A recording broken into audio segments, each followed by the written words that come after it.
Gantang di bodi caniago cepat di kotorang piliang. Dunia kabih kiamat ketipu, labuh lurih jalan bersimpang.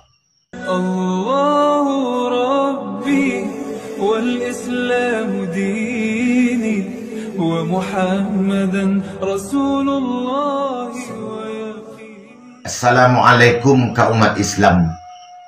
Nanindak Islam pun boleh mendengarkan. Seindaknya kau untuk pertimbangan. Sejak samulalah Nabi sampaikan beberapa tahun yang silam. Sayati zamanun kata junjungan, beraso kadatang di akhir zaman. Manusia nanindak taluk dek kiasan. Dek bana ndak lalu, dek kecek ndak paham. Amuah menantang, amuah melawan. Amuah menggunting dalam lipatan jo kawan sair yang bertukar jalan.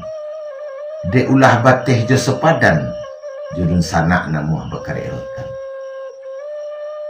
Asana pasu lepeh kandak indak ditimbang orang Jawa. Indak dipikirkan adek jo sarak. Lanya tu adek basandi sarak. Amang apa jo agama menjaga jarak. Lajaleh orang mukmin itu badun sana. Akan apa bahaya campur jeminya.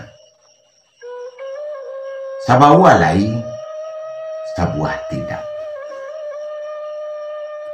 Cikolah zaman kini nanti buah. Orang ndak lai ka memakai raso jo pareso. Indak kapeduli orang sakulilingnya. Dinan salahnya disapu. Ngaji hukum ham awaknya aku. Sampai ke guru namuh mendemo. Ndak ko itu ayah susu di balik ditupu. Maka dari itu wahai saudara, inge-ingelah di zaman kini ko.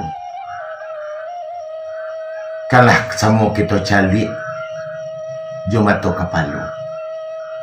Orang lah ribut di mana-mana. Lah saling mencaci, lah saling mencacu.